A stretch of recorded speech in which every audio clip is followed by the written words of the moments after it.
Chers amis, je ne sais pas si vous connaissez cette citation d'une personne qui n'est pas très recommandable, mais on commence par le plus mauvais pour finir par le meilleur. Donc Jacques Maritain, qui disait « Le meilleur moyen pour vider les têtes, c'est de remplir les ventres ». Pour ça, c'est juste pour vous dire la raison pour laquelle nous avons mangé parcimonieusement, pour que les esprits soient encore capables cet après-midi de réfléchir. Aujourd'hui, selon le plan indiqué, je vais vous parler d'une encyclique à nouveau du pape Léon XIII, Immortale Dei.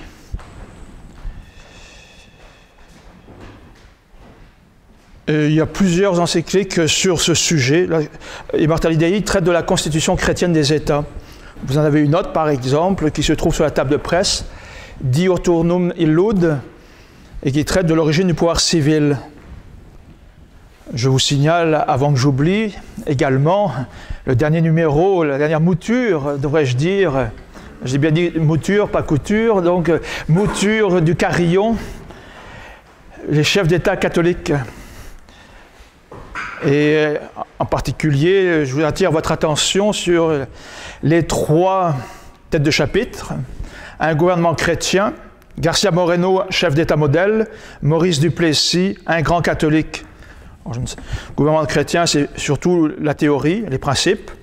Et 2 illustrations, Garcia Moreno, le grand chef d'État catholique, le seul au XIXe siècle, Équateur, Quito. Avant que j'oublie aussi, je vous signale donc cette biographie en 1 volume ou 2 volumes sur sa vie du père Berthe, un homme tauriste. Et Maurice Duplessis, on ne présente pas la grande noirceur, notre plus grand Premier ministre de la belle province du Canada français. C'est peut-être pour ça d'ailleurs, même c'est certainement pour cela qu'il est si vilipendé et qu'on a inventé ce concept de la grande noirceur. Mais revenons donc au sujet Immortale Dei. Alors, ce que je veux vous présenter, comme la dernière fois, Humanum Genus, c'est un petit peu le contenu de l'encyclique, les enseignements de cette encyclique sur, on peut le dire en grande partie, les rapports de l'Église et de l'État. Alors vous avez un aperçu de l'encyclique, je pense tous, chacun d'entre vous pourrait lire de retour chez vous ou un peu plus tard, pendant le temps mort, si on peut dire, entre 2 conférences. Alors ce que je voudrais vous donner aujourd'hui, c'est l'enseignement de l'encyclique en 5 points. Donc caractère de l'encyclique, premier point, ce sera assez court. Titre et contenu de l'encyclique, 2e point. La doctrine, ce sera le point le plus long, le plus fouillé, le plus approfondi. La doctrine, donc 3e point. Et ensuite aussi 2 points plus courts, les règles pratiques, 4e, et la conclusion. Alors, le caractère de l'encyclique, premier point, puisqu'il faut quand même essayer d'être assez court, c'est, comme il est dit, comme vous pouvez le constater si vous avez lu l'encyclique, j'espère que c'est le cas pour vous tous, c'est un document qui a été adressé à tous les évêques du monde catholique, en grâce et en communion avec le Saint-Siège, et en eux à toute l'Église, à tous les catholiques, prêtres et fidèles, dont ils sont les pasteurs. Le mot encyclique, si jamais vous ne le savez pas, c'est un texte qui émane de Rome, du Saint-Siège, du pape, et qui tourne dans l'univers encyclique, le cycle. Mais selon la voie hiérarchique, par les évêques aux prêtres, les prêtres aux fidèles. Il y avait une coutume autrefois, je ne sais pas si vous vous en souvenez, mais ça ne doit plus exister depuis fort longtemps, et c'était la même chose d'ailleurs pour un mandement épiscopal, n'importe quel évêché ici même ou ailleurs. Bien, les prêtres étaient tenus, après la parution de ce mandement, de le faire porter à la connaissance des fidèles. Et donc, en général, le sermon du pasteur, du prêtre, du curé ou du vicaire était remplacé par la lecture du mandement épiscopal, du mandement de l'évêque, un mandement de carême, par exemple. C'est la même chose pour les encycliques du pape. La raison pour laquelle, pour ceux qui étaient là la dernière fois, il y a eu Monseigneur Laflèche, qui avait rédigé tout un texte pour expliquer l'encyclique de Léon XIII, Humanum Genus, contre la franc-maçonnerie. Alors, une encyclique, son premier objectif, c'est doctrinal. Comme nous dit le pape, c'est là, vénérables frères, ce que nous avons cru devoir enseigner à toutes les nations du monde catholique sur la constitution chrétienne des États et sur les devoirs privés des sujets. La doctrine qu'elle contient découle de la révélation divine. Ce n'est pas le pasteur suprême, le pape, qui propose à l'univers ses propres élucubrations. Non, il exerce sa charge apostolique. Alors il est dit, nous croyons donc qu'il est d'une importance souveraine et conforme à notre charge apostolique de confronter les nouvelles théories sociales avec la doctrine chrétienne. Et quelles sont ces nouvelles théories sociales, sinon le droit nouveau? On va en parler un peu plus loin, c'est pour ça que j'en dis pas davantage pour l'instant. Et le docteur universel, le pape, veut que son enseignement serve de règle pour la pensée et pour l'action. C'est un peu comme ce matin, M. Abicouture qui parlait des deux étendards, les exercices spirituels Saint-Ignace, on médite, un effort intellectuel, mais après, c'est pour déboucher sur des résolutions pratiques. Et vous le savez aussi, la foi sans la charité ne sert de rien. Sans la foi, il est impossible de plaire au bon Dieu, mais il faut une foi opérante, une foi vive, la foi avec la charité. Un document, certainement, qui est infaillible dans le sens... Quand le pontife romain s'acquitte de sa charge de pasteur, de docteur de tous les chrétiens, et que donc en vertu de sa charge apostolique, il définit qu'une doctrine sur la foi et les mœurs doit être tenue par l'Église universelle, dans ce cas-là, vous le savez, il jouit pleinement par l'assistance divine qui lui a été promise dans la personne du bienheureux Pierre, de cette infaillibilité dont le divin Rédempteur a voulu que son Église fût pourvue pour la définition de la doctrine concernant la foi et les mœurs, ce qui veut dire, en d'autres termes beaucoup plus concrets, si vous les avez lus et si vous le lisez à nouveau, il n'y a rien à redire, évidemment, sur le contenu de l'encyclique. On ne peut pas y trouver, si vous préférez, en d'autres termes, une erreur doctrinale. Même si tout ce qu'il dit n'a peut-être pas la même portée, évidemment. Mais de cela, je ne veux pas trop m'étendre. Alors nous allons passer au deuxième point déjà. Oui, je vais essayer d'être assez rapide. Titre et contenu de l'encyclique. Alors, il faudrait se reporter, mais je n'ai pas le temps non plus d'envisager cela. Mais j'ai lu quand même quelques affaires entourant cette encyclique, surtout au moment de sa parution. Et on disait à l'époque que l'encyclique romaine qui devait sortir du Saint-Siège allait traiter du libéralisme, encore ce fameux libéralisme qui était à l'ordre du jour à l'époque. Et son but, était-il dit à ce moment-là, était de mettre fin au dissentiment entre catholiques sur les discussions, ou les questions plutôt, discutées entre eux. Elle devait exprimer d'une part ce qui est enseigné par l'Église et qui devait être admis, et aussi, d'autre part, ce qui est réprouvé par l'Église et doit être rejeté. Et également, un troisième point, ce qui reste livré à la discussion libre des fidèles. Alors c'était ça, tout le monde s'attendait, à l'époque de sa parution, à ce que Léon XIII écrive donc, un texte doctrinal sur ce sujet-là. Et puis, l'encyclique pareil, Immortale Dei, on la lit et on est frappé d'une chose, peut-être que j'ai mal lu ou trop vite, mais le mot libéralisme n'existe pas. Se serait-on trompé? Se serait-il trompé? Et même le titre aussi ne fait aucune mention du libéralisme, de la constitution chrétienne des États. Alors, que faut-il comprendre? Léon XIII, le pape Léon XIII s'attaque au droit nouveau dont je vous ai parlé. Et quand il veut, Léon XIII, le pape Léon XIII, il n'hésite pas de nommer par leur nom bien les agents de la subversion. Il va parler des communistes, des socialistes, des francs-maçons. Mais là, rien sur le libéralisme, rien sur les libéraux. Alors, bien, nous avons la réponse. Le mot n'y est pas, mais on peut dire la racine y est, ou les racines y sont. Et qu'est-ce qu'on peut noter, qu'est-ce qu'on peut trouver dans cette encyclique? Ces erreurs qui sont à la racine du libéralisme, c'est le naturalisme et le rationalisme. Alors, on va tâcher d'expliquer ça rapidement. Vous voyez bien, naturalisme, il y a le mot, la racine, nature. Rationalisme, ratio en latin, raison. Nature par opposition au surnaturel. Raison, ratio, donc raison par opposition à la foi. Donc ça se précise.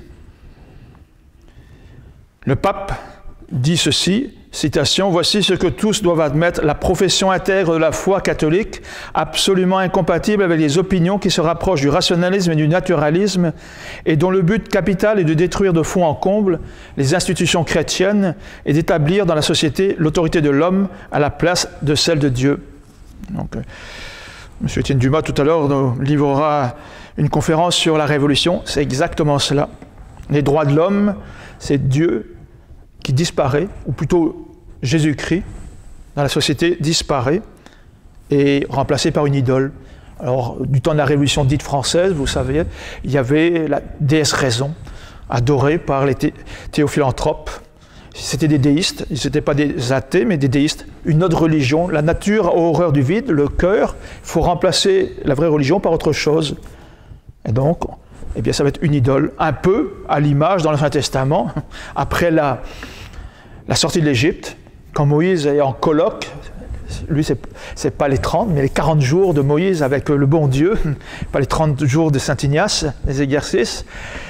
Eh bien alors, ceux qui sont restés dans la vallée s'impatientent, et la foi, c'est-à-dire croire quelque chose qu'on ne voit pas, il faut quelque chose de palpable, de sensible, qu'on puisse toucher, qu'on puisse voir, qu'on puisse adorer, le veau d'or. Et donc, c'est cela que vise Léon XIII, le pape Léon XIII, les racines du libéralisme, le rationalisme et le naturalisme.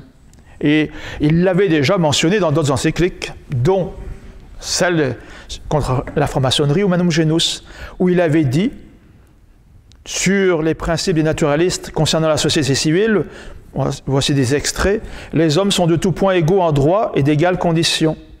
La nature fait chacun libre. Nul n'a le droit de commander à autrui. » C'est ça le droit nouveau. « Vouloir que les hommes obéissent à une autorité qui ne prenne pas sa source en eux, c'est de la violence. Tout dépend donc du peuple libre. L'autorité vient du mandat ou du consentement du peuple, de telle sorte que le peuple ayant changé de volonté, on peut renverser les princes malgré eux. » C'est tout ce que nous vivons depuis quelques siècles. La source de tous les droits et de tous les devoirs réside ou dans la multitude, ou dans le pouvoir qui gouverne la nation, dans ce pouvoir formé par les principes modernes, le droit nouveau. Ce qui veut dire l'État doit être athée. Entre les diverses formes de religion, il n'y a nulle raison de préférer l'une à l'autre. Il faut les mettre tous au même rang. Toutes ces théories dont on nous rebat les oreilles depuis des décennies, voire 2 siècles. Le droit nouveau, les droits de l'homme. Bien, Immortale Dei, cette encyclique sur la constitution chrétienne des États, bat en brèche ce droit nouveau. Alors, encore citation, il faut s'appuyer sur des textes. Voici le premier de tous ces principes. Tous les hommes, dès lors qu'ils sont de même race et de même nature, sont semblables et par le fait égaux entre eux dans la pratique de la vie. Chacun relève si bien de lui seul qu'il n'est d'aucune façon soumis à l'autorité d'autrui. Il peut en toute liberté penser sur toute chose ce qu'il veut, faire ce qui lui plaît. Personne n'a le droit de commander aux autres. Je ne sais pas, mais je suppose qu'instinctivement dans votre esprit résonne le non serviam de Lucifer, revu et corrigé, j'allais dire remis au goût du jour. Le droit nouveau. Vous avez un excellent livre, parce qu'il faut faire vite, d'un compatriote, Dom Benoît, un Français, mais qui est venu s'établir au Canada, français, mais au Manitoba, un peu au sud de Saint-Boniface. Cette fondation, au fin 19e, début 20e, canadienne-française, et avec la bénédiction de l'évêque canadien-français de l'époque. Là-bas, c'était Monseigneur Adélard Langevin. Et donc, comme une mini-chrétienté. Avec lui, il ne venait pas tout seul, des migrants de différents pays. Bon, j'y suis allé par un heureux concours de circonstances au printemps dernier. Et j'ai pu le constater, il y avait des Français, des Suisses, et des Canadiens évidemment, et ils ont voulu comme une micro-chrétienté canadienne-française et antilibérale, appuyée sur le droit ancien. Et c'est lui dont Benoît qui a tout fait. Alors il a écrit des livres, c'était un grand théologien, il n'est peut-être pas tellement connu à cet aspect-là, ou moins connu, parce qu'il était un grand réalisateur.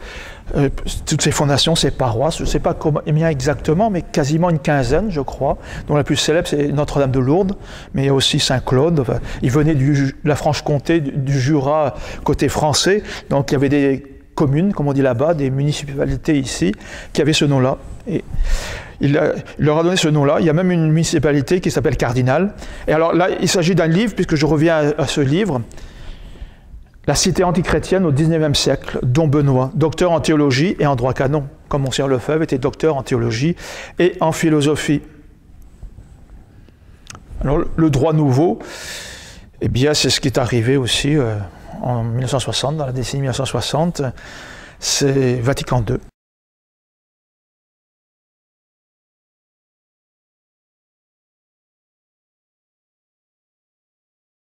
Et ça, c'est dans l'Église, pour ébranler, non pas la constitution des États, des sociétés civiles, mais de l'Église.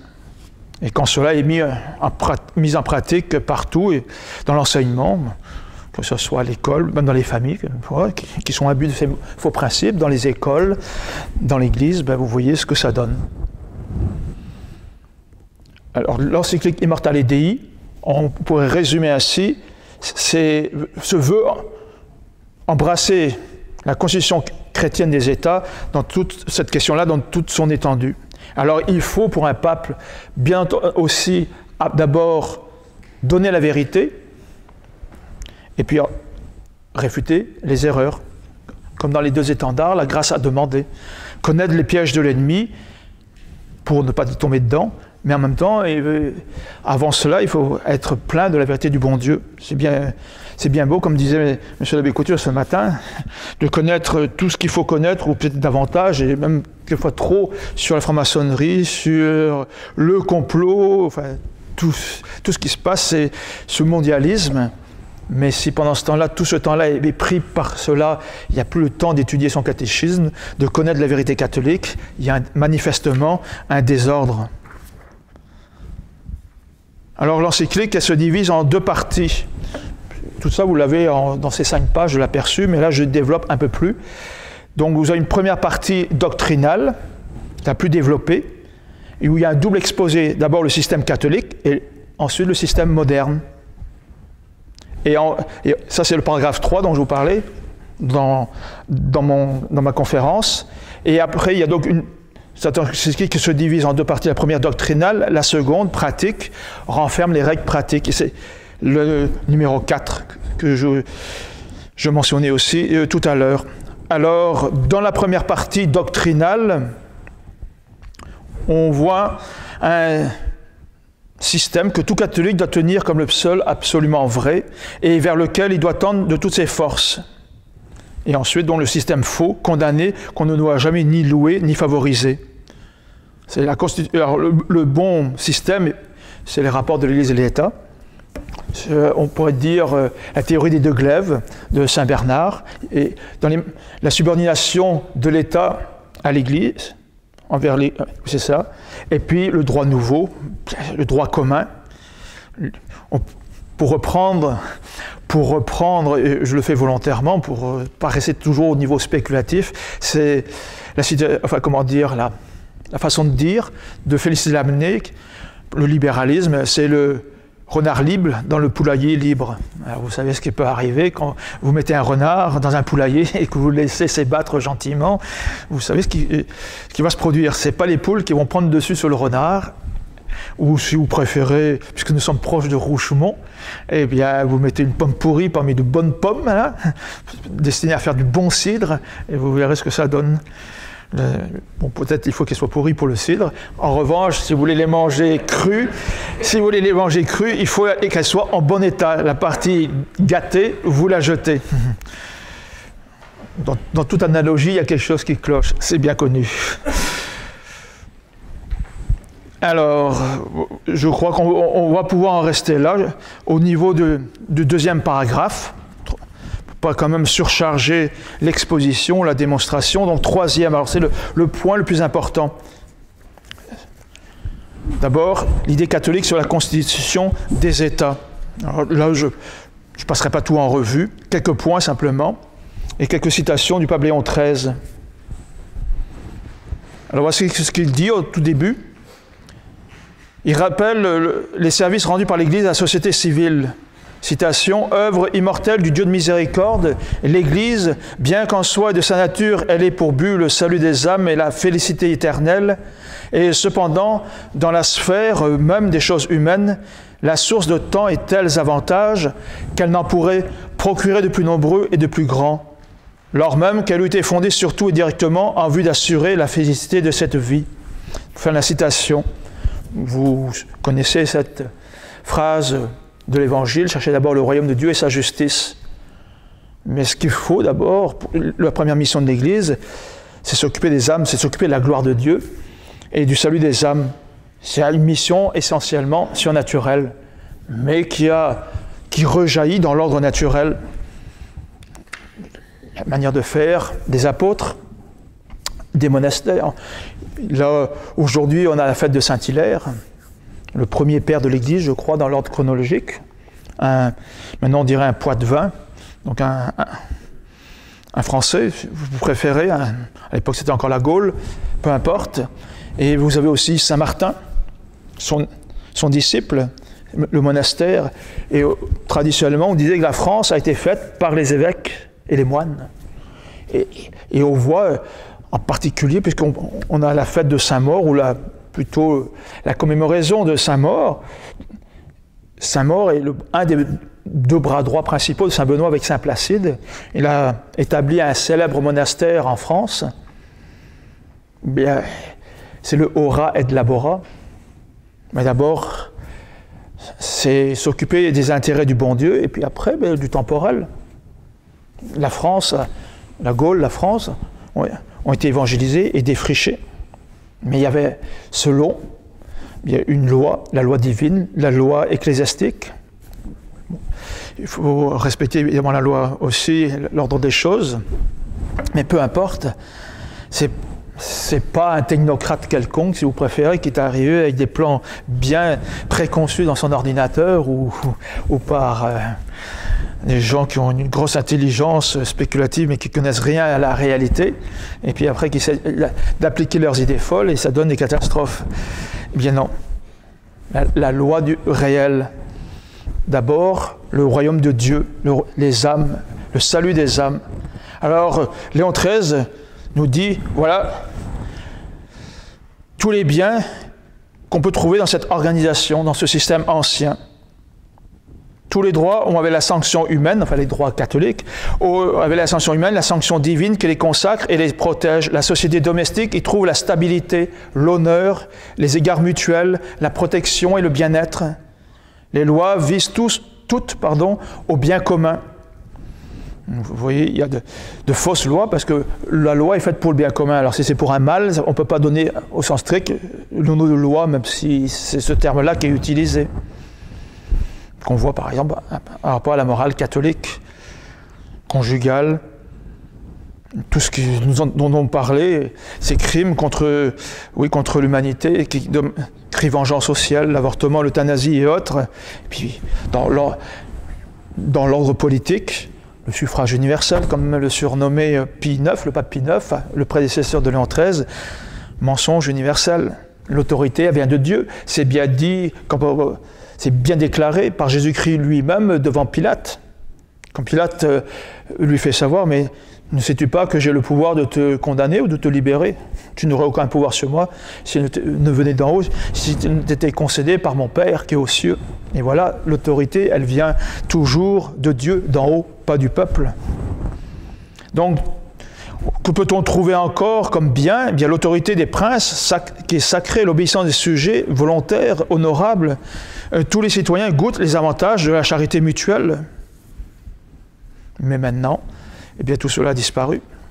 Là, vous avez un État un État qu'on a appelé d'ailleurs, comme par hasard, Providence, mais plutôt un État sensu qui s'infiltre partout, Big Brother.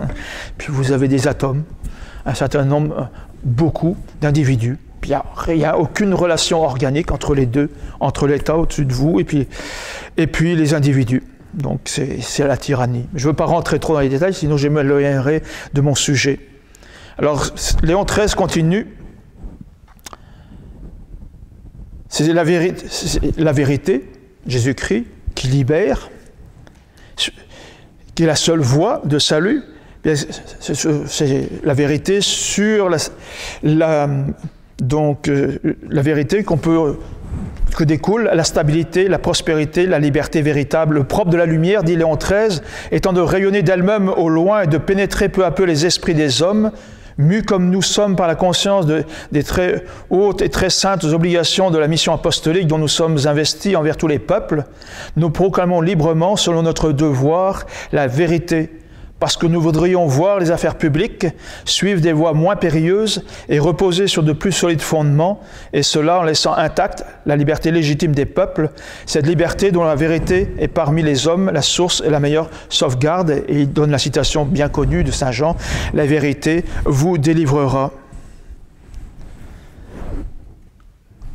Alors il continue donc, il expose 3 points. C'est pas sur la franc-maçonnerie, même s'il y a 3 points là aussi. L'origine de la société du pouvoir et la nature de ce dernier, le caractère qu'il doit revêtir dans son exercice, ça c'est le premier. Deuxième, les devoirs de la société civile à l'égard de Dieu en matière de religion. Et enfin, 3e point, les rapports de l'Église et de l'État. Et là, nous sommes au cœur de l'encyclique.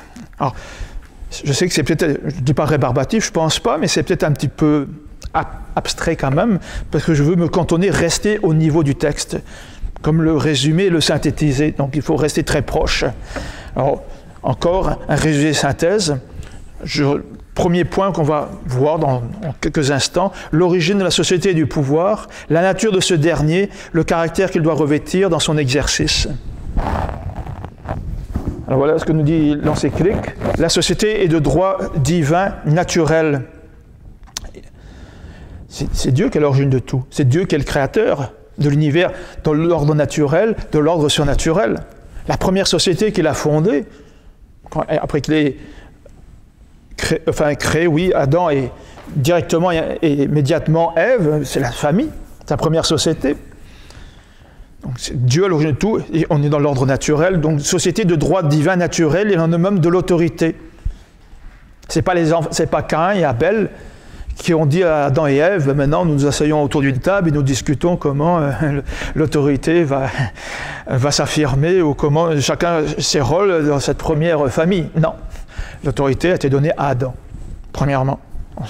À Ève aussi, concédé son adjutrice, on pourrait dire, ou comme on parle d'un évêque coadjuteur, on peut dire donc adjutrice dans ce cas-là. Et puis les enfants bien obéissent. Pour commencer, avant, eux aussi, ils fondent une famille, après, ils ont à exercer l'autorité. Mais encore une fois, c'est le devoir qu'ils ont à remplir, ce sont les fonctions, les obligations, et à ce moment-là, le bon Dieu concède aussi des droits. C'est donc de Dieu que vient tout pouvoir, mais la forme politique n'est point déterminée par le droit naturel. Vous connaissez l'assertion classique de l'Église en disant peu importe, monarchie, aristocratie, démocratie, pourvu que le principe soit sauf. L'autorité vient de Dieu, elle ne vient pas du peuple. La souveraineté n'est en soi nécessairement liée à aucune forme politique.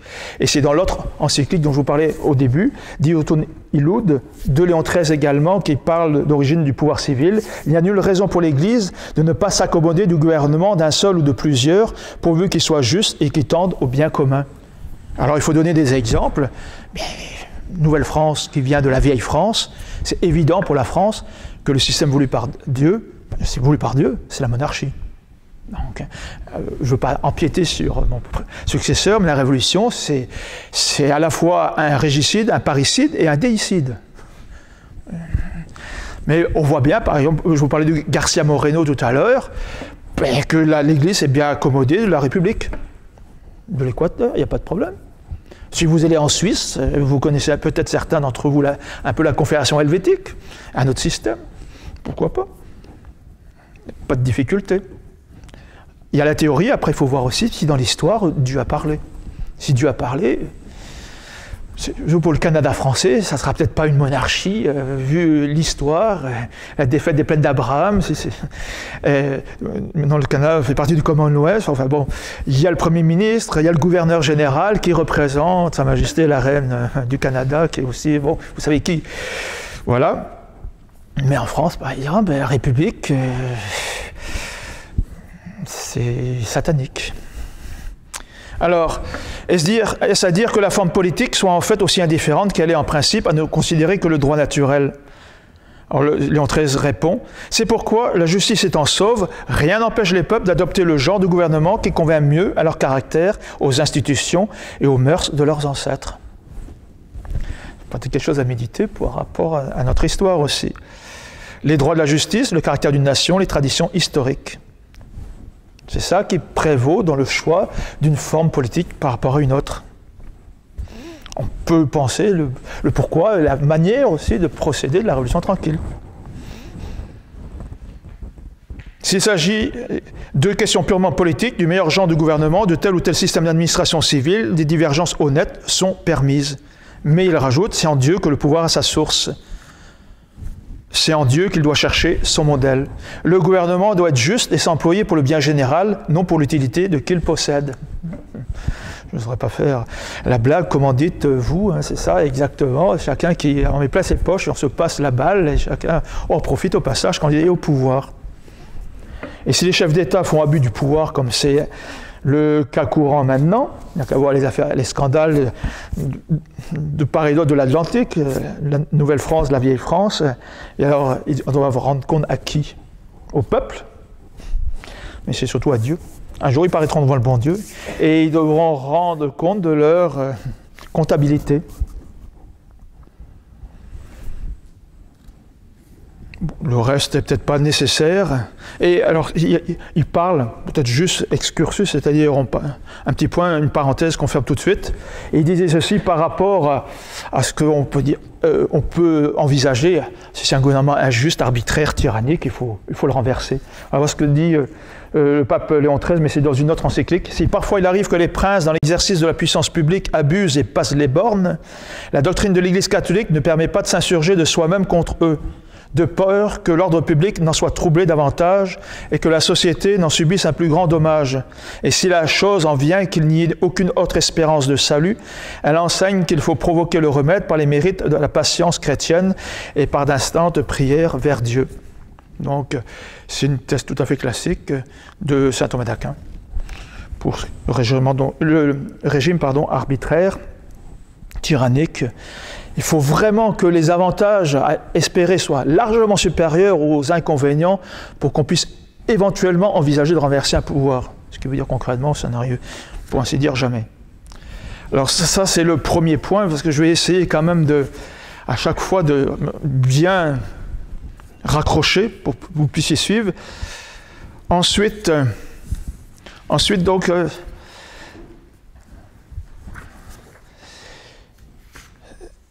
ça, c'est la société de droit divin naturel. Ensuite, donc, du même principe, en une logique aussi simple, découle les devoirs de la société à l'égard de Dieu. C'est Dieu qui en est l'auteur. Donc, c'est Dieu qui donne les lois, qui donne les règles, qui édicte les règles. Elle dépend de lui pour son existence et pour les biens dont elle peut jouir. Et ça, on peut dire Dieu, on peut le nommer, on peut lui donner un autre nom, c'est la providence. Donc, il est tout naturel et absolument nécessaire qu'elle lui rende un culte.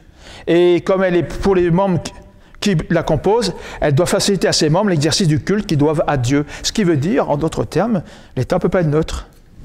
Impossible. Puisque l'origine, c'est Dieu. Donc, il se doit, en tant qu'État, de rendre un culte à Dieu. Maintenant, reste à savoir lequel.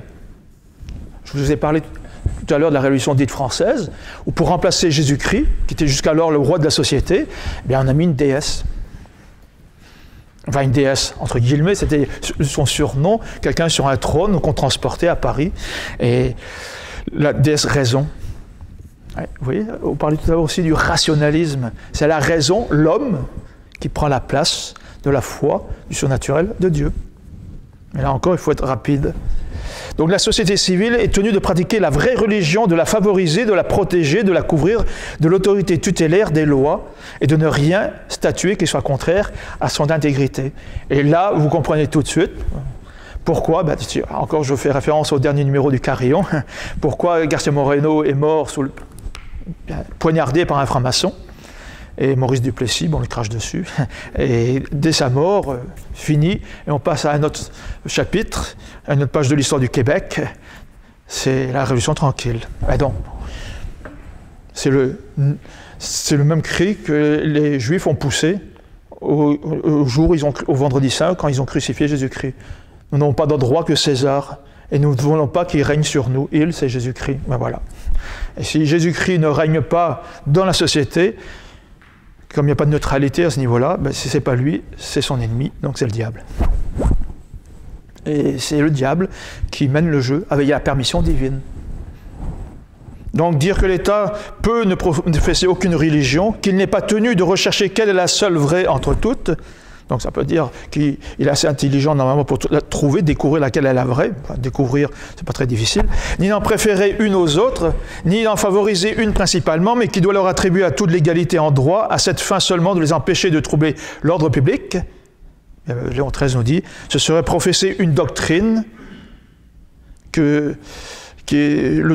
donc il réprouve, et il réprouve ce droit nouveau, et aller contre ce devoir qui affirme incomber aux sociétés civiles, en honorant la divinité, elles doivent suivre strictement les règles et le mode suivant lesquels Dieu lui-même a déclaré vouloir être honoré. Et il faut consulter l'Église au niveau du culte. Alors, on le sait, je ne vais pas vous faire la démonstration, ça serait stupide, tout le monde est catholique convaincu parmi nous, là. Puis c'est l'Église catholique, la foi catholique. C'est une évidence objective parfaite. Les preuves qui établissent la divinité de la religion chrétienne et de l'Église catholique sont à la portée de tous les esprits. Pour en saisir la force et acquérir l'évidence subjective, il suffit de deux dispositions qu'on est en droit de réclamer de tout honnête homme, la prudence et la sincérité dans l'examen. Ça reste à vérifier. Alors, quant à décider quelle religion est la vraie, alors ce sont des citations, mais je ne vous donne pas davantage de références, cela n'est pas difficile à quiconque voudra en juger avec prudence et sincérité. En effet, des preuves très nombreuses et éclatantes, la vérité des prophéties, la multitude des miracles, la prodigieuse vitesse de la propagation de la foi, même parmi ses ennemis, et en dépit des plus grands obstacles, prouvent clairement que la seule vraie religion est celle que Jésus-Christ a instituée lui-même et qu'il a donné mission à son Église de garder, de propager. Donc tout le reste, dehors. On pourrait me poser comme question, mais alors, monsieur l'abbé, théocratie? Non. Mais normalement, la religion catholique doit être la religion d'État. Il se trouve hic et nunc, enfin, de facto, si vous préférez, donc ici et maintenant, ou de fait, il se trouve qu'il y a plusieurs religions, et que, au nom d'un autre principe, catholique, la tolérance, eh bien, civile, on puisse non pas accorder les mêmes droits, évidemment, aux fausses religions, mais ces sectateurs de fausses religions peuvent évidemment, on ne peut pas les obliger à devenir catholiques, donc ils peuvent en priver, rester ce qu'ils sont, mais non. Mais l'État se doit d'interdire au maximum une quelconque publicité, un accès public, si vous préférez, à leur fausse religion. Évidemment, ici, là, j'aurais un écho favorable à un tel discours sur les ondes de Radio-Canada ou de TVA. Oui, là, peut-être, la ligne directe, la ligne ouverte aura déjà sauté. Mais parce que maintenant, on ne veut plus cela. Il n'y a aucun doute, nous dit encore Léon XIII, la société civile doit adopter pour elle-même et favoriser parmi ses sujets la seule vraie et divine religion, la religion chrétienne catholique, donc la religion de l'Église catholique et romaine. Alors ça, c'est l'idée catholique sur la constitution des États. Alors le deuxième point, c'est l'idée catholique maintenant sur les rapports de l'Église et de l'État. Vous voyez, c'est comme une encyclique doctrinale le montre bien, vous le prouve, ça reste au niveau des principes, donc c'est assez abstrait. J'essaye d'être relativement simple, mais dans le vocabulaire et dans la démonstration, mais c'est sûr, il faut un petit peu faire tourner, faire travailler ses neurones. Il faut essayer de réfléchir en même temps, de comprendre, mais c'est logique, il n'y a rien à redire. Avant d'exposer les rapports entre les deux sociétés, l'encyclique commence par dire l'origine de l'Église, sa fin, son extension à tous les hommes, à tous les temps, à tous les lieux, sa constitution monarchique, son caractère de société surnaturelle et spirituelle, sa nature de société parfaite. Et alors, là encore, on voit différents points. Je ne ferai que mentionner, parce que sinon, là, ça va prendre des proportions démesurées, cette explication. La première des relations entre l'une et l'autre société, c'est une relation négative, ou si vous préférez, une absence de relation, c'est-à-dire l'indépendance de l'Église à l'égard de la société civile et du pouvoir civil. Mais c'est peut-être pas aussi vrai dans l'autre sens, comme le dit le droit nouveau.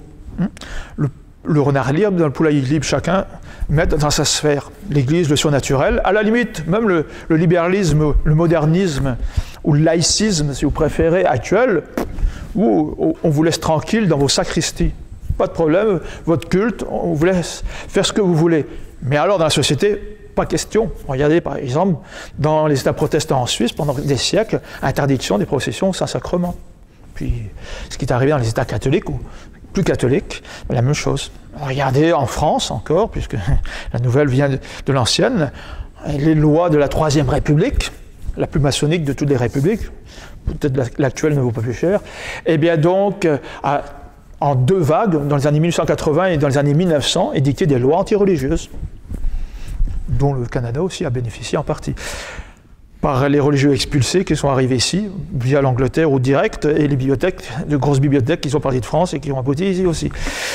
Mais, alors, la première des relations, c'est indépendance de l'Église à l'égard de la société civile et du pouvoir civil.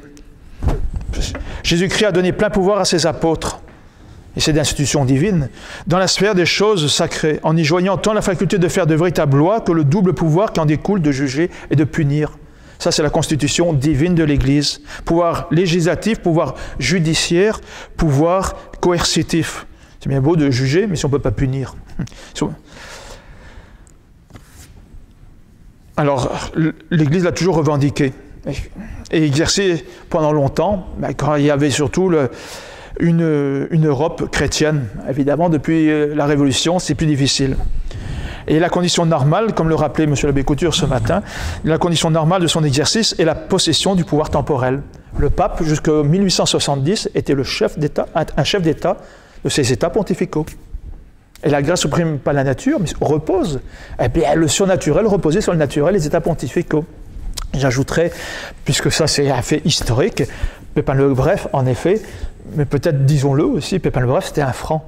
Et il y a eu une alliance, j'en parlerai à la fin, une alliance divine entre, non pas comme on dit la finalité de l'Église et Rome, ou Rome est la finalité de l'Église, mais entre donc les francs et Dieu, ou l'Église, et c'est Dieu qui a sanctionné cela, puisqu'il y a le testament de Saint-Rémy. Et pourquoi la Révolution? Donc un changement d'ordre, les droits de l'homme, le droit nouveau, eh bien Mazzini, Garibaldi, on n'a peut-être pas donné les noms, mais la chose, pour unifier l'Italie, il fallait réduire à néant, ou à la portion congrue le plus possible, les États pontificaux. Mais ce n'était pas tant les États pontificaux qu'on voulait conquérir, bien entendu, mais surtout renier, enlever le principe. Non. Nous ne voulons pas qu'il règne sur nous. Nous sommes maîtres. On n'a pas à avoir un supérieur au-dessus de nous. Voilà. Alors donc, la condition normale, c'est la possession du pouvoir temporel. Et puis, c'est la raison pour laquelle, quand en 1870, Pie IX a demandé à sa glorieuse armée de zouaves pontificaux d'arrêter la guerre, l'armistice, disons, il s'est constitué prisonnier. Et à cette époque-là, en Italie, il était interdit pour un catholique de participer à des élections. C'est à partir de Léon XIII, Saint Pie X, quand il était patriarche de Venise et après, mais non, c'est un pouvoir révolutionnaire. Alors, ça c'était je répète, là dans ce deuxième point, première de relation, c'est l'indépendance de l'Église à l'égard de la société civile. Deuxième relation, entre les deux sociétés, c'est leur distinction, conséquence naturelle de leurs diverses origines, de leurs fins différentes et de la nature de leurs objets propres. Évidemment, par exemple, concrètement, l'Église, elle est divine, c'est le salut des âmes, et donc c'est essentiellement d'ordre surnaturel. Le gouvernement, la société civile, on peut dire la fin, c'est le bien commun, et c'est d'ordre naturel. Mais qui sont membres de l'Église et de l'État, les mêmes personnes, qui ont des devoirs vis-à-vis des deux sociétés. Et puis il y a ce qu'on appelle aussi les matières mixtes, qui regardent à la fois l'Église et la société. Alors, comment cela se gère-t-il, si on peut dire, concrètement? La distinction des deux sociétés n'applique pas la distinction des sujets. Ce sont les mêmes hommes qui, sujets de l'Église pour la fin spirituelle, sont les sujets de la société civile pour la fin temporelle. Les deux sociétés ne peuvent donc se séparer l'une de l'autre et vivre à part. Alors voilà ce qu'il va dire. Léon XIII, toutefois, leur autorité s'exerçant sur les mêmes sujets, il peut arriver qu'une seule et même chose, bien qu'à un titre différent, mais pourtant une seule et même chose, ressortisse à la juridiction et au jugement de l'une et de l'autre. Concrètement, le mariage. Mariage, ça regarde l'Église, ça regarde l'État. Il vaut mieux que les deux s'accordent, s'arrangent quand même. Il y aurait inconvénient à ce que chacune des deux puissances pût en juger souverainement, parce que les jugements pourraient différer, se contredire, se faire obstacle l'un à l'autre. De là, un désordre fâcheux pour les sujets, fâcheux pour l'une et l'autre société.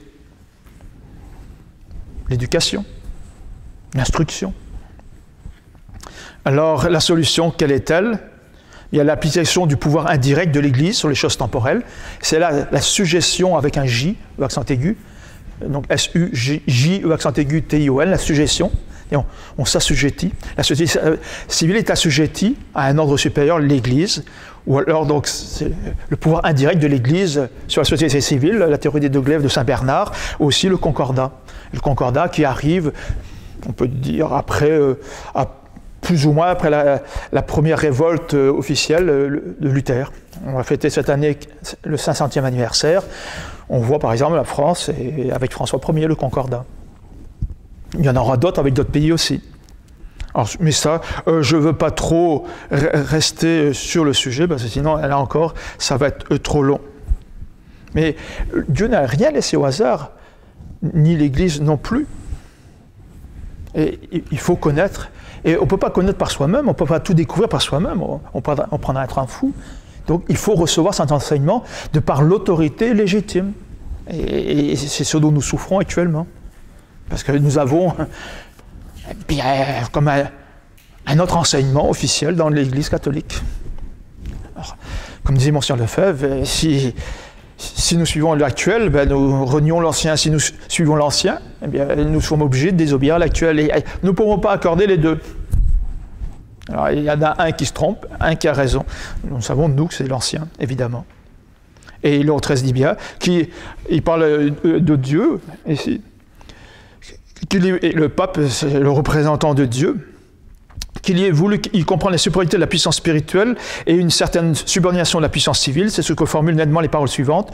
On ne peut se faire une juste idée de la nature et de la force de ces rapports qu'en considérant, comme nous l'avons dit, la nature de chacune des deux puissances et en tenant compte de l'excellence et de la noblesse de leur but, puisque l'une a pour fin prochaine et spéciale de s'occuper des intérêts terrestres et l'autre de procurer les biens célestes et éternels. Et là, on est, j'allais dire, au cœur, c'est le centre de cette encyclique. Vous voyez vous-même, pas la peine de donner beaucoup d'explications, c'est l'ordre ou les intérêts terrestres qui sont subordonnés aux biens célestes, c'est quand même pas l'inverse. C'est aussi simple que ça. Vous allez dire, c'est bien long, ou c'est un peu bien décortiqué, là, tout ça, pour dire des choses qui sont évidentes pour nous peut-être, mais allez discuter de ça avec Justin Trudeau ou Philippe Couillard, hein, je vous souhaite bien du plaisir, et peut-être vous allez perdre beaucoup de temps. Alors ça c'est le premier système, ça serait le meilleur, évidemment, il n'existe plus. Alors on continue, il y a le Concordat, le Concordat c'est plutôt un accord donc, entre l'Église et l'État, pour faire simple, c'est pour éviter les conflits. Et comme le dit le mot Concordat, maintenir l'union et la concorde entre les deux puissances. C'est ce qui est arrivé globalement depuis la Révolution protestante. À droite, à gauche, surtout en Europe évidemment, mais après aussi dans d'autres pays. Et il y en a eu pays avec l'Amérique du Sud. Des temps arrivent, nous dit encore Léon XIII, parfois prévaut un autre mode d'assurer la concorde et de garantir la paix et la liberté. C'est quand les chefs d'État et les souverains pontifes se sont mis d'accord pour un traité sur quelques points particuliers. Dans de telles circonstances, l'Église donne des preuves éclatantes de sa charité maternelle en poussant aussi loin que possible l'indulgence et la condescendance. Mais évidemment, ce n'est pas pour sacrifier l'essentiel. Alors, on a peut-être le plus bel exemple, enfin le plus bel, je ne sais pas si on peut dire bel exemple, mais le plus célèbre, c'est celui entre la France et Rome, après la Révolution, le Concordat de Napoléon.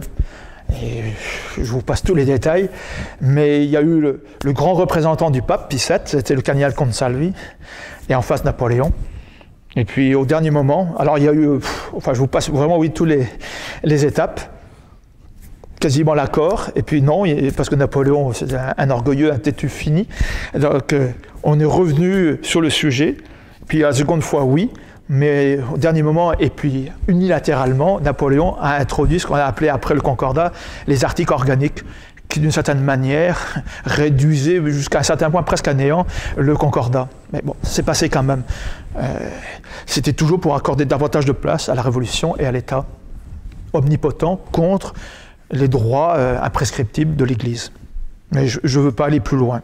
Alors, ça c'était dans la doctrine, premier point, je vous avais dit l'idée catholique sur la constitution des États. Là, nous venons de voir l'idée catholique sur les rapports de l'Église et de l'État, et maintenant nous allons voir le droit nouveau ou les principes modernes. Et là aussi, nous allons essayer d'être assez bref. D'où ça vient? Bien, la Renaissance, d'abord, l'humanisme, et ensuite le protestantisme. Et ça aboutit les deux à la troisième étape, la Révolution, les 3 R. Si vous avez quelque chose oui, il faut se souvenir de quelque chose dont vous devez vous souvenir, c'est les 3 R, Renaissance, Réforme, Révolution. Avec ça, les 3 étapes. Jésus-Christ est chassé hors de la société. Alors, bien la liberté au sens moderne. Alors, on reviendra un peu plus loin sur cela, mais je ne veux pas dire davantage. Alors, une liberté qui conduit à la licence, ou par exemple, pour prendre la définition, enfin, si on peut parler de définition, le choix entre le bien et le mal, ça revient à ça, ce que dit le vulgus pecus, là, le citoyen lambda, n'importe qui actuellement, c'est la possibilité de choisir entre le bien et le mal, mais évidemment, une telle liberté, l'Église ne peut pas y souscrire. On n'a jamais le droit de choisir le mal. C'est le renversement du ordre social, sinon c'est la révolution. Alors c'est la liberté, mais une mauvaise liberté qui est la base et le fondement du droit nouveau. C'est l'indépendance absolue, c'est la souveraineté absolue de l'individu. Et donc, après la liberté, la révolution est logique, c'est l'égalité. Indépendance absolue, nécessairement l'égalité de tous les individus. Voici le premier de tous ces principes. Tous les hommes, dès qu'ils sont de même nature, sont semblables et par le fait égaux entre eux dans la pratique de la vie. Chacun relève si bien de lui seul qu'il n'est d'aucune façon soumis à l'autorité d'autrui. Il peut en toute liberté penser sur toute chose ce qu'il veut, faire ce qui lui plaît. Personne n'a le droit de commander aux autres. Alors, à la limite, il y aura quand même une certaine restriction. Ma liberté s'arrête là où commence la liberté de mon voisin. Sinon, ça serait des chicanes à l'infini. Alors, on se concerne mutuellement cela. Il ne faut pas toujours être en rivalité les uns avec les autres. Mais en dehors de ça, autonomie complète. Ben non, c'est pas possible. Alors, au niveau social, au niveau politique, le pouvoir réside essentiellement dans la multitude. Et si vous n'êtes pas d'accord, comme disait Jean-Jacques Rousseau, on vous forcera d'être d'accord. Si vous voulez, donc ceux qui étaient partisans de l'Ancien Régime pour la France, parce que ça s'est passé en France, mais on vous forcera d'être libre en souscrivant au nouvel ordre. Et donc, si vous n'êtes pas d'accord, on vous forcera librement d'aller à la guillotine, à l'échafaud. Mais c'est ça que ça veut dire concrètement.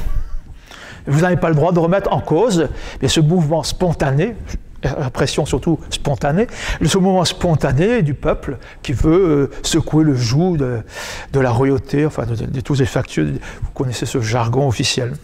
Bien non.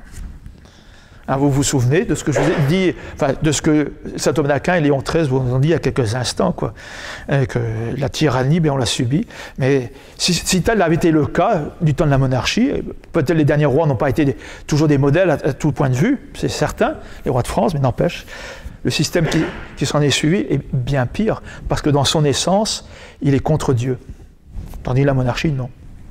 Et d'ailleurs, comme je le disais, je crois, lors de la dernière conférence, on parlait, Dieu récompense ici-bas les nations, selon le bien que ces nations opèrent, et châtie aussi ces nations quand elles opèrent le mal. Les individus, les âmes seront jugées à leur mort, chacune d'entre elles, et elles seront jugées, punies, récompensées dans l'éternité. Mais les nations ne vont pas dans l'éternité. Alors il y a une autre justice de Dieu qui passe. Et il faut que ce soit d'abord conforme au droit naturel et aussi au droit à la loi de Dieu. Mais figurez-vous, comme je vous le signalais, parce qu'il y a quand même quelques nouveaux, que les deux institutions, en dehors de l'Église, qui elle est promesse de la vie éternelle, qui va durer jusqu'à la fin du monde, les deux institutions qui ont duré le plus longtemps, vous pouvez le constater, vous pourrez vérifier vous-même, c'est l'Empire romain, païen, pourtant pas à bien des égards un modèle, mais qui est respecté surtout au début, pendant des siècles, l'ordre naturel. Je ne sais plus, c'est 752, je crois, avant Jésus-Christ, ou quelque chose dans ce goût-là, jusqu'à 476, donc ça fait quand même plus d'un millénaire, et vous avez encore un système, si on peut utiliser cela, le mot système, qui a duré encore plus longtemps, c'est la monarchie française, 496-1789. Mais en revanche, regardez pour la France, on pourrait prendre le Canada, mais je crois que la France est encore plus évident, depuis 1789, je ne serais même pas capable de les dire toutes dans l'ordre, mais il y a eu, je ne sais pas combien, bon, il y a eu 5 républiques, il y a eu, je ne sais pas combien, plusieurs empires, il y a eu des coups d'État, il y a eu tout ce que vous voulez, mais tout sauf la stabilité.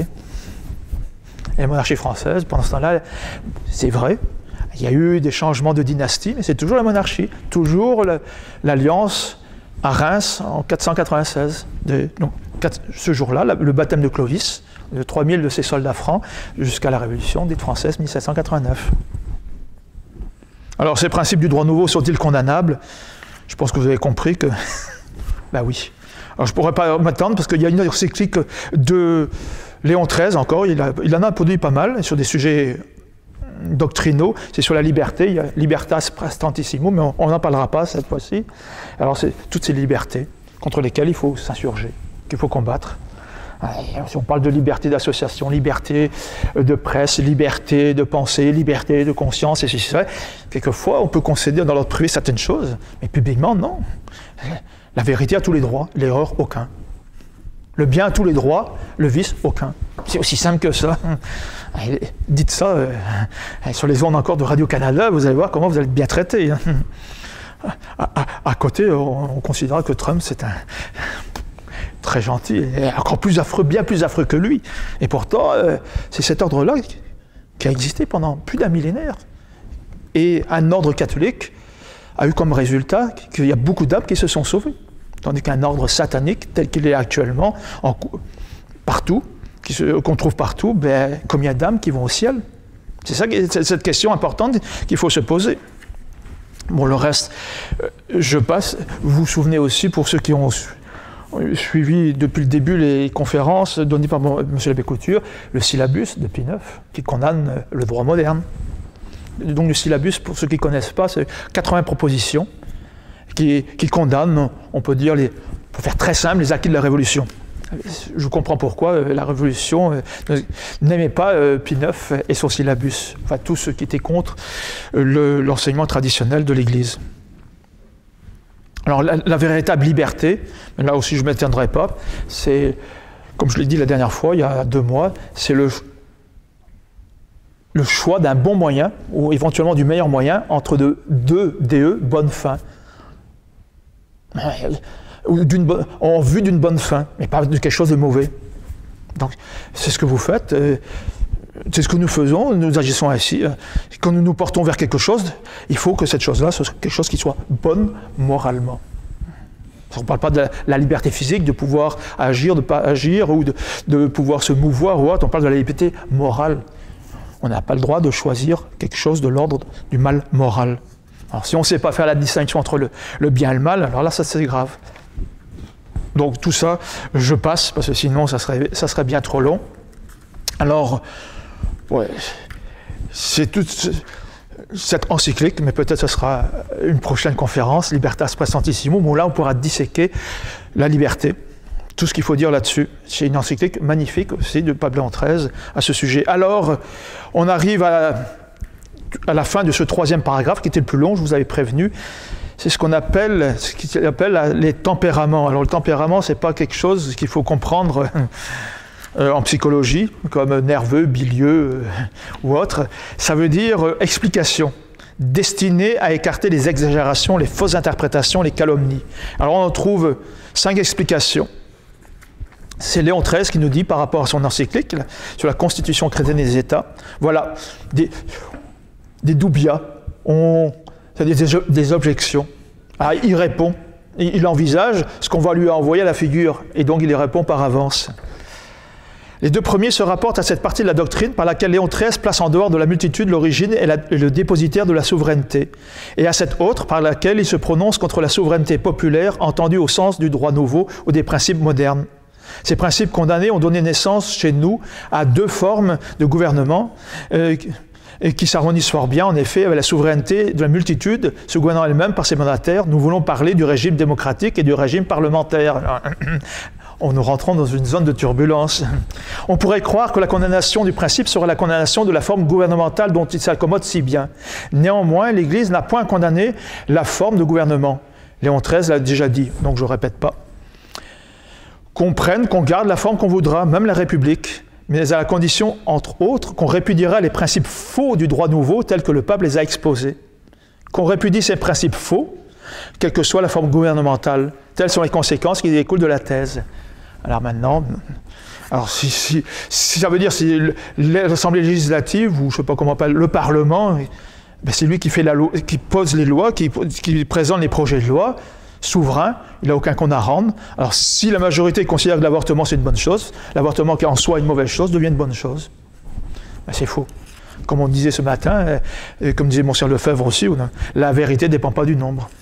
Et c'est ça, c'est comme cela qu'il faut comprendre aussi ce fameux, non pas calembour, mais cette fameuse réponse de Pie IX qui disait « suffrage universel, mensonge universel ». Ce n'est pas le nombre qui fait la vérité. Alors, le souverain pontife n'admet pas la doctrine qui fait des chefs de l'État les mandataires de la multitude. L'autorité ne vient pas d'en bas, je le répète une dernière fois. Alors, le pape n'affirme point que cette participation de la multitude au gouvernement soit toujours bonne, ni à quelles conditions et dans quelle mesure elle le sera. Mais il déclare qu'elle n'est pas condamnée dans le principe de la... Attendez, il faudrait que j'aille un peu plus haut, peut-être autrement, je ne voudrais pas comprendre. Aussi, on ne réprouve pas en soi que le peuple ait sa part plus ou moins grande au gouvernement. Cela même en certains temps et sous certaines lois peut devenir non seulement un avantage, mais un devoir pour les citoyens. Mais le pape n'affirme point que cette participation à la multitude au gouvernement soit toujours bonne. Et autrefois, il y avait... il ne pouvait être élire que des personnes, d'ailleurs c'était que des hommes, pas les femmes. Je sais que tous les féministes enragés du Québec et d'ailleurs vont me poursuivre, mais pas tous les hommes non plus, ceux qui avaient une responsabilité de famille dans la société. C'était pas n'importe qui. J'oserais dire, là je fais un peu court, tous les parasites du système, ben non. Il fallait quand même dénoter des qualités. Et à ce moment-là, regardez un peu dans l'ordre de l'Église, dans la structure monarchique de l'Église, c'est pas n'importe qui est le pape, c'est le collège des cardinaux. Et pour être cardinal, autrefois en tout cas, c'était pas n'importe qui devenait cardinal. Et une lourde responsabilité, devant Dieu, devant les hommes. Et quelquefois, ça existe encore, le Sénat en France, et peut-être ici, je crois aussi au Canada, c'est pas tout le monde qui élit les sénateurs. Je crois que ce sont les maires, ou je ne sais pas, les premiers citoyens de la ville, ou peut-être d'autres encore qui peuvent intervenir, mais ce n'est pas n'importe qui. Et normalement, ça donne une chambre, ça donne un conseil un peu plus sage. Normalement, maintenant, je ne sais pas si c'est le cas. Enfin, donc, le pape n'affirme point que cette participation de la multitude au gouvernement soit toujours bonne, ni à quelles conditions et dans quelle mesure elle le sera. Mais il déclare qu'elle n'est pas condamnée dans le principe de la souveraineté populaire. Donc on peut, dans certaines conditions, bien mettre son grain de sel. Mais il y aurait à dire, mais rassurez-vous, si vous voulez me poser des questions après, je ne sais pas que je veuille me défiler, mais ça ferait continuer la confiance trop loin sur la question des élections, du vote. Et remarquez qu'à l'époque où tout le monde ne parle que de droit, il n'y a qu'une seule fois où on ne parle pas du droit de vote, moins du droit de vote que du devoir électoral. Vous devez participer. Vous devez participer à ce culte public, mais qui n'est pas souvent conforme aux lois de l'Église, de Dieu. Alors, les deux autres doubias ont pour objet la tolérance en matière de culte et la pratique de la liberté saine. Je pourrais faire très bref, en donnant l'exemple de Vatican II. Le schéma, là, il y avait deux schémas sur les libertés religieuses. Enfin, il y a la doctrine traditionnelle, le cardinal Ottaviani, la doctrine révolutionnaire, le cardinal Béat. Et là, on tolère quelquefois un faux culte, mais qui n'a aucun droit de citer, mais on tolère parce que pour éviter un plus grand mal, une guerre civile par exemple. des États où qui seraient, je ne sais pas moi, 50% catholiques, 50% de protestants, religion, religion oui catholique, religion d'État. Ça s'est passé en France, l'édit de Nantes, Henri IV, et après, bien, la révocation de l'édit de Nantes, Louis XIV. En soi, les deux, absolument parlant, oui, il n'y a rien à redire.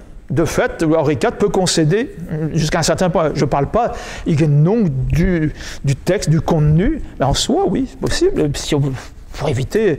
Et Louis XIV pouvait, pour de bonnes raisons, faire révoquer ça en disant maintenant le temps est venu, et non, et il a raison. On s'adapte aux circonstances, étant évidemment sauf les principes. Donc, de plus, dit le pape, il n'y a pour personne un juste motif d'accuser l'Église d'être l'ennemi soit d'une juste tolérance, soit d'une saine et légitime liberté. Mais mettre, pour faire simple, là aussi, ou les fausses religions sur le même pied, ou sous le pied d'égalité avec la vraie religion, non. Comme avec l'écuménisme dans l'Église, et maintenant, les lois civiles, la laïcité, tous les cultes peuvent s'exprimer librement, peuvent être pratiqués publiquement. Dans l'État, le Canada s'enorgueillit de cela. Maintenant, c'est un crime. C'est un crime. Alors, je ne veux pas être plus long. Et sinon, le cinquième dubium, je devrais dire plutôt, a pour but de repousser la calomnie dont on se rend coupable envers l'Église quand on l'accuse de repousser en bloc la civilisation moderne et les découvertes du génie contemporain. Je crois que vous avez eu une réunion il n'y a pas longtemps à propos le sujet, c'était Galilée. Pareil, là aussi, l'Église est l'ennemi de la science. Si vous connaissez un peu la question de Galilée, et que vous mettez en parallèle l'histoire réelle et puis ce que a dit Jean-Paul II il y a quelques décennies, où tout le commun des mortels croit à ce sujet-là, l'obscurantisme de l'Église du Moyen-Âge qui empêche un pauvre scientifique d'exprimer publiquement ses découvertes, c'est un petit peu court quand même. Parce qu'il ne les a jamais prouvées de son vivant. Il n'a jamais pu les prouver. À tel point, juste pour vous donner, parce que j'ai dû aussi, à l'époque en Suisse, il y a déjà une vingtaine d'années, ou un peu plus peut-être, ou à peu près une vingtaine d'années, intervenir sur le sujet, que si vous lisez son fameux livre, parce qu'il y a eu un premier procès où on lui avait dit « calme-toi, tu peux continuer à étudier, mais pas trop ouvertement, faire publier tes conclusions parce qu'elles ne sont pas prouvées ». Et il avait de grands amis à Rome, le pape de l'époque, je crois Urbain VIII, et puis le cardinal Bellarmin, qui était plus ou moins son protecteur, et d'autres cardinaux, mais encore un orgueilleux, un têtu, et donc il n'a pas tenu compte de ces avis-là, paternels. Donc il a continué, il a publié un livre sous la forme de dialogue, avec des surnoms. Évidemment, celui qui avait le plus mauvais rôle, c'était l'ecclésiastique, je ne sais plus comment il s'appelait, Simplet en français, Simplicio, je crois que c'était son nom, son surnom. Et alors, pour prouver la véracité de sa théorie, qui n'était encore qu'une théorie, il disait, la preuve, il n'y a que deux marées, une marée montante et une marée descendante par jour. Il aurait été... En Méditerranée, on ne voit pas beaucoup le phénomène de la marée. En Bretagne ou à la baie de Fundy, vous voyez s'il y a une marée par jour, montante et descendante, et c'est ça qui prouvait sa théorie héliocentrique. Alors, bon. Alors, tout ça pour dire, l'Église... Non. Si l'Église règne, comme on a dit de Maurice Duplessis, la grande noirceur, bien, automatiquement, conclusion, il n'y aura aucun progrès au niveau de la société civile. C'est elle qui met des bâtons dans les roues. Donc, il y a une théorie issue des protestants, et qui a eu cours, évidemment, les pays catholiques, en disant, regardez, les pays les plus bénis de Dieu, ceux qui sont les pionniers en matière de développement économique, ce sont les pays protestants. Hein. Les pays catholiques sont toujours à la traîne de la supériorité du protestantisme. Et donc, si nous voulons, nous, les pays catholiques, ne pas être à la remorque des pays protestants, mais il faut adopter leur système, leur façon de voir. Hein. Alors, d'où la supériorité du modèle anglo-saxon sur le modèle latin. Et voilà. Vous remarquez, pur hasard, certainement, que la franc-maçonnerie est beaucoup moins belliqueuse, venimeuse, on peut dire attaquante, dans les pays anglo-saxons. On s'accommode bien avec le pouvoir en place. En revanche, dans les pays latins, les grands Orients, en France, en Espagne, au Portugal, enfin dans tous les pays, en Italie, dans tous les pays où il y avait une influence de l'Église catholique. Et oui, parce qu'une monarchie sacrale, ou un ordre donc, qui respectait le bon Dieu, c'est plus gênant pour les forces du mal, de subversives, faire leur chou gras. Voilà. Alors donc, c'est pas vrai, mais là je ne veux pas être trop long, syllabus, qui condamne tout ce qui a condamné dans le monde moderne, mais il y a bien eu des accommodations quand même, des réformes. Regardez l'histoire de la réforme de Pie IX, par exemple, de ses états pontificaux. Au début, il a concédé ce qu'il pouvait concéder. Certains pourront dire, peut-être qu'il est allé trop loin, bon, ça c'est une autre paire de manches. Regardez aussi, bien, au niveau des arts, des industries. Dans le rituel romain, vous avez la bénédiction des chars au sens canadien, quoi, et des currus mechanicus, des voitures, d'une ligne de chemin de fer, d'un avion, et bien d'autres choses, d'une imprimerie, oui, pas complètement opposé. Puis au niveau des arts, quelquefois on pourrait se demander, mais j'irai pas trop loin, peut-être certains je vais les faire sourire, ils penseront à ceci ou à cela, peu importe. Les papes renaissants, on peut se demander si on ne va pas un peu loin pour la défense du paganisme.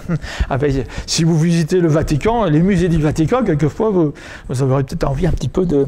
Parce qu'il y a bien des choses qui pourraient heurter une certaine pudeur naturelle. Mais bon, passons. Alors quatrième, là maintenant, nous avons vu l'essentiel. J'espère que ça n'a pas été trop compliqué. Les règles pratiques, alors je vais juste que les mentionner. Et puis la conclusion. Alors les ordres de Léon XIII, dans l'ordre pratique, il y en a deux espèces. Il y en a qui regardent la pensée et d'autres l'action. Alors, nous dit Léon XIII, un double devoir nous oblige au sujet de ses enseignements. Enfin, c'est moi qui résume Léon XIII. Celui de l'adhésion intérieure de l'esprit et celui de la profession extérieure et publique. Le premier de tous les instants, le second n'oblige que lorsque les circonstances l'exigent. Or, les circonstances l'exigeront toutes les fois qu'on aura traité les questions qui se rapportent à ces enseignements. Professeurs dans leur chaire, CHAIRES, donc d'université ou ailleurs, publicistes dans leurs revues, écrivains dans leurs publications, membres des assemblées dans leurs délibérations, doivent se conformer aux enseignements du Saint-Siège en toutes les questions qui se présentent. Je crois que c'est clair, hein, pas de peine. Donc toutes les libertés modernes, à la poubelle. Bon... Eu égard que quelquefois il y a certaines concessions qui peuvent être accordées dans certains cas particuliers, mais on doit conserver toujours les principes. Alors ça c'est donc croyance intérieure qui est toujours et profession extérieure. Quelquefois il faut adapter. Encore une fois, je répète, la tolérance civile pour éviter un plus grand mal. Eh bien, on tolère certaines choses qu'on ne peut pas d'un premier coup. Regardez Garcia Moreno pendant la première fois qu'il était chef d'État, puisqu'il a été 2 fois, c'est au cours de son si on peut dire de son compte période comme président qu'il a été poignardé, mais il a, si on peut dire, assaini son pays. Il l'a remis sur des bases naturelles et après il a pu mettre une constitution chrétienne par-dessus, dans un second temps. Alors l'action privée, l'action publique. Dans l'ordre privé, les règles tracées par Léon XIII sont au nombre de 4. La vie chrétienne, allant jusqu'à la souffrance pour le devoir et le devoir d'État. L'amour de l'Église et le zèle à la faire respecter par tous ceux sur lesquels on a quelque autorité. Et nous avons tous une autorité les uns vis-à-vis des autres, les uns sur les autres. La participation aux affaires municipales, jusqu'à un certain point, mais notre brave maire du Saguenay en sait quelque chose, ce que ça coûte, de vouloir essayer de respecter, l'ordre de Dieu et la prière, les efforts à faire pour que l'autorité publique pourvoie à l'éducation religieuse et morale de la jeunesse, comme il convient à des chrétiens, de là dépend surtout le salut de la société. Alors, mission impossible face à Justin Trudeau et aux autres. Hein. Non, on n'en veut plus. Alors, bon, dans ces affaires publiques, il sera généralement utile pour que les catholiques étendent leur action au-delà des limites de ce champ trop restreint et abordent les grandes charges de l'État. Mais avant de vouloir arriver à ce stade-là, il faut être formé. Garcia Moreno, il a essayé une première fois, c'est pour ça, il n'a pas réussi son putsch, il a été exilé, il est arrivé en France, il est tombé, tant mieux pour lui, il est tombé sur Louis Veuillot quand même, qui était quelqu'un qui a été un converti, qui était un antilibéral, et qui a dit, moi mon cher ami, je ne peux pas m'occuper de vous. Il connaissait le français, ou alors il l'a appris à ce moment-là, il a dit, ben, je vais vous donner la bonne lecture pendant ce temps, et réfléchissez là-dessus. Il lui a donné Rorbacher, l'histoire de l'Église par Rorbacher. Ça a donné un Garcia Moreno. C'est quand même pas si pire. Hein. Si vous ne savez pas si Rorbacher, c'est quelque chose de bien ou pas bien, cette histoire de l'Église, regardez les résultats, le Monsieur la Flèche, le Padre Pio aussi. Alors voilà. Donc ça, on envisage, mais peut-être pas dans un premier temps. Parce que si on veut se lancer là-dedans, dans l'action politique, la vraie action politique, à ce moment-là, on va recevoir beaucoup plus de tout qu'on peut en donner. Et il faut toujours rester fidèle à l'enseignement de l'Église. Est-on prêt à mourir quasiment martyr, à imiter Garcia Moreno? Si oui, bon, peut-être, on va voir, on donnera l'autorisation. Sinon, il ne vaut mieux pas envisager ça dans un premier temps. Hein. Et que faut-il pour que ce programme du pape réussisse? Une seule chose, que les catholiques l'écoutent comme c'est leur devoir. Ouais. Alors, les recommandations particulières, il y en a quelques-unes aussi. La première, c'est combattre la fausse tendresse de quelques-uns pour les opinions erronées. On n'a pas le droit de caresser dans le sens du poil l'erreur. Il faut se garder d'être en quoi que ce soit de connivence avec les fausses opinions ou de les combattre plus mollement que de combattre la vérité. Saint Pie X l'avait bien compris. La seconde aussi, recommandation, écarte des discussions d'ailleurs permises, les soupçons injustes et les accusations réciproques. C'est tellement facile de s'envoyer des noms d'oiseaux les uns aux autres, mais quelquefois, ben oui c'est oui, non c'est non, et le reste vient du diable. Et les erreurs, les péchés ne sont pas indépendants des personnes qui les commettent, hein, ou qui les approuvent, ou qui les publient. Donc il faut condamner aussi leur auteur. Mais sauvegarder la charité dans la mesure du possible. Mais sur le fond, intraitable. On a bien l'exemple de Monseigneur Lefebvre. La troisième réprouve la manière d'agir de ceux qui voudraient avoir deux manières de se conduire, l'une en particulier, l'autre en public. Alors là, on est en plein dans le libéralisme, de façon à respecter l'autorité de l'Église dans sa vie privée, à la rejeter dans sa vie publique. Ce serait là allier ensemble le bien et le mal et mettre l'homme en lutte avec lui-même, quand au contraire, il doit toujours être conséquent et ne s'écarter en aucun genre de vie ou d'affaires de la vertu chrétienne. Fin de la citation. Alors bon courage à tous les hommes politiques quand ils vont se présenter devant le bon Dieu. Parce que moi, j'ai rencontré Jean Chrétien une fois qu'il avait démissionné de son poste de Premier ministre fédéral, c'était en septembre 2004, 5e avenue à Shawinigan-Sud, chez le barbier. Et alors, il a voulu jaser un petit peu, entrer en discussion avec votre serviteur. Certains connaissent l'histoire, je ne vais pas tout dire. Et donc, il m'a fait comprendre bien que, comme personne privée, il était contre l'avortement. Il a été très clair. Mais vous savez, monsieur l'abbé, quand j'étais Premier ministre, je représentais, et aussi chef du Parti libéral, et que le Parti libéral était pour l'avortement, ben j'ai voté pour l'avortement. Ben c'est exactement ça. Ça, c'est le libéralisme. Bon, le quatrième pourvoit à ce que les divergences d'opinion sur les questions librement controversées ne soient pas une occasion de s'accuser mutuellement. Alors, je ne sais pas, bon, avec le recul, on sait cette histoire en France du ralliement. Certainement que Léon XIII, le pape Léon XIII n'a jamais voulu que la monarchie disparaisse ou que les forces monarchiques disparaissent, mais de fait, concrètement, avec ce qui s'est passé au début des années 1890, eh bien, il avait donné comme mot d'ordre pratique aux catholiques français, eh bien, rentrer dans la République, noyautez-la, et puis transformez-la de l'intérieur, et puis vous allez en faire une République chrétienne. Ben non, et ça a été fini. Alors, épilogue, c'est le cas de dire, oui. Épilogue, il y a 21 ans, évidemment, c'est un texte qui date, c'est pas un texte de 2017. Il y a 21 ans, Pie IX donnait son encyclique Quanta Cura contre les erreurs modernes. Il rappelait et confirmait les condamnations portées par lui contre les mêmes erreurs dans ses encycliques. Et pour qu'on eût sous les yeux, dans un cadre restreint, toutes les erreurs condamnées par lui, il faisait adresser à tous les évêques du monde catholique le syllabus où elles étaient toutes réunies. Eh bien, je veux dire, notre charte à nous, c'est justement le syllabus. Et aussi les encycliques des papes. C'est pour ça que Monseigneur Lefebvre voulait qu'au séminaire, dès la première année, il y ait ce cours des actes du magistère, où on envisageait l'étude de certaines encycliques. On ne pouvait pas les étudier toutes, mais 7 ou 8 sur différents sujets, et de manière progressive. Alors, l'encyclique Immortale Dei, ça sera le résumé, comme ça, au moins, si vous n'avez pas suivi, vous êtes endormi, vous n'avez pas tout compris, voilà ce qu'il nous est dit. L'encyclique Immortale Dei tranche sur ces documents par des caractères qui lui sont propres et que nous pouvons nous contenter d'énumérer, renvoyant pour le détail à l'étude que nous en avons faite, parce que c'est un théologien qui écrit. Donc, voilà ce que ce théologien dit. C'est un paragraphe. Elle expose sur la constitution des États tout un ensemble de doctrines en partant des premiers principes et en suivant les principales déductions jusqu'à leurs dernières conséquences. La vérité est mise d'un côté, l'erreur de l'autre, celle-ci avec sa réfutation, celle-là avec les raisons qui la recommandent. De la sorte, nous n'avons pas seulement le détail des erreurs à éviter, mais ce qui est plus utile pour l'exposition et la défense, leur enchaînement logique et la vérité à leur opposer elle-même dans sa majestueuse unité. Donc un professeur de théologie, et je vous dirai à la fin, dans quelques minutes, maintenant c'est quasiment fini, eh bien, ce qu'il en est, qui est ce théologien-là, vous le connaissez peut-être de nom, Alors, avant juste de terminer, c'est pour ça que je vous réserve, il n'y a pas grand-chose là-dessus, mais il y a le nom. Concluons de manière pratique, parce qu'il faut quand même finir sur une note d'espérance, puisque tout va mal. Là où le péché abonde, la grâce surabonde. Bien, souvenons-nous, c'est bien notre devise, je me souviens. Ce sont des textes. Saint Pie X, Pie XII, et encore 2 autres textes. Alors, Saint Pie X, c'est pour nous donner du cœur à l'ouvrage.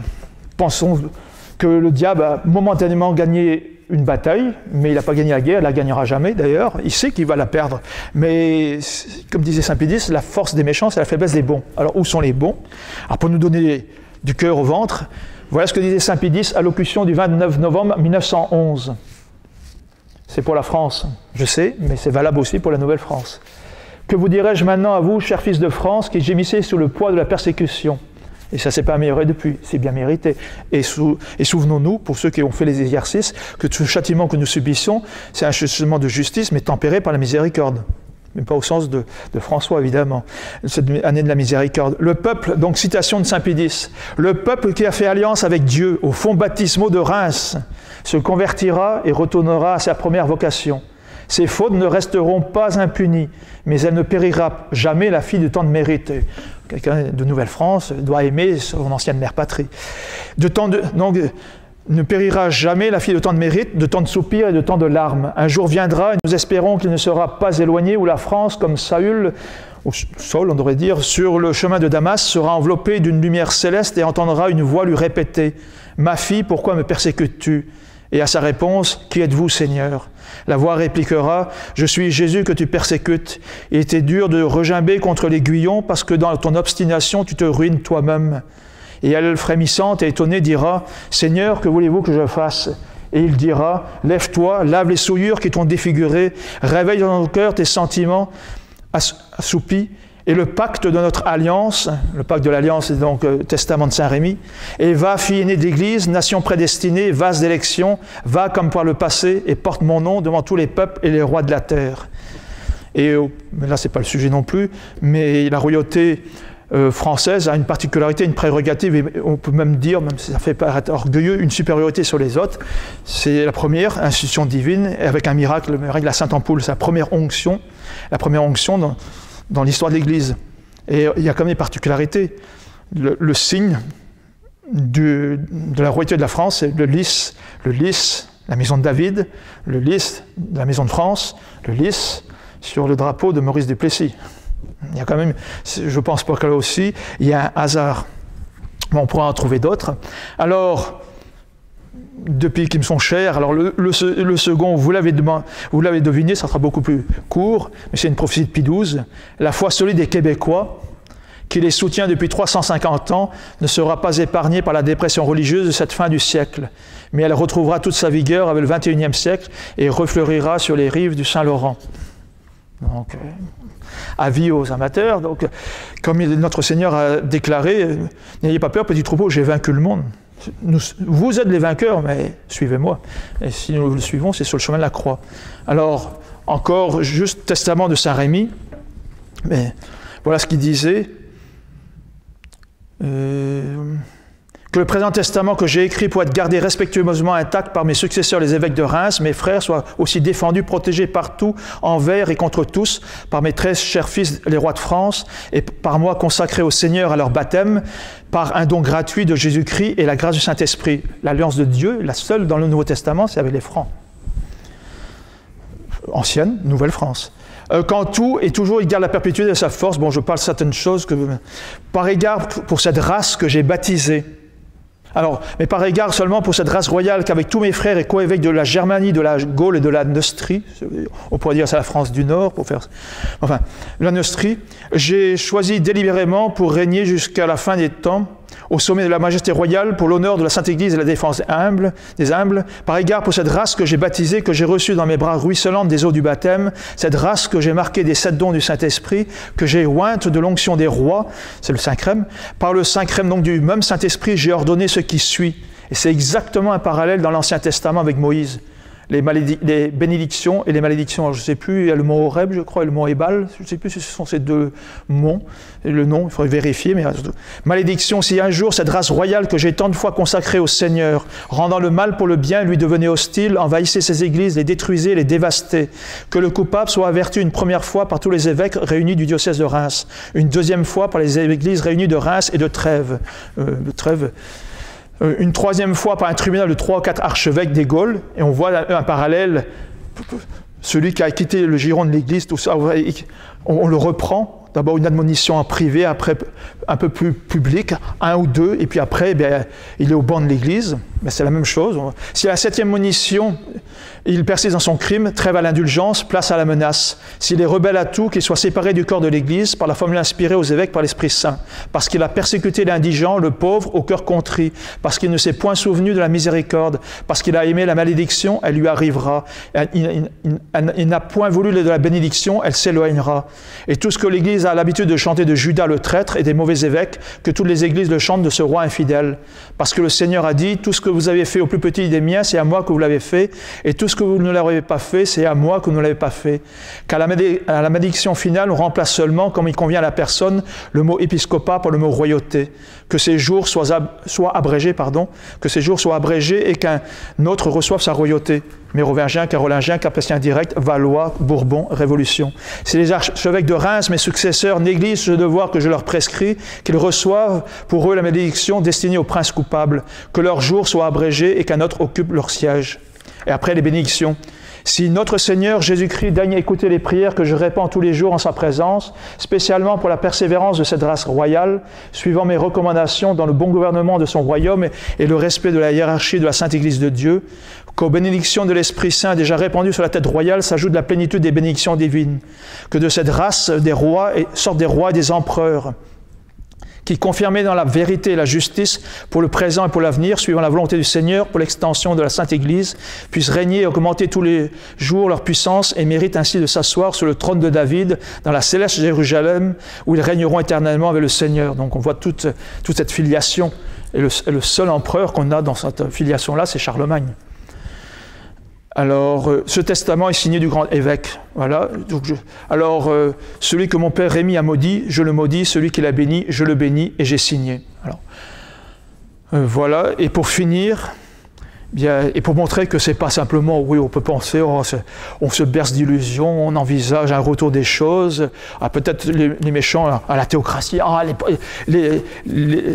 c'est le pape qui va être le chef du Québec, ou je ne sais pas, du Canada français, ou de la France, ou ça, ou le roi qui sera complètement à une carpette, un paillasson devant lui, et ainsi de suite, un bon pape, évidemment, avec un grand monarque.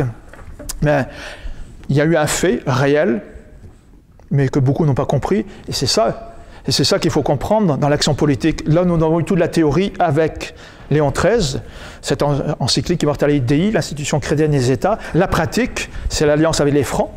Bon, c'est vrai que je parle beaucoup de la France, mais le prolongement, la Nouvelle-France, et c'est la même chose que nous avons à faire ici même. Ça s'est passé le 21 juin 1429, à Saint-Benoît-sur-Loire. Loire, qui est le fleuve royal.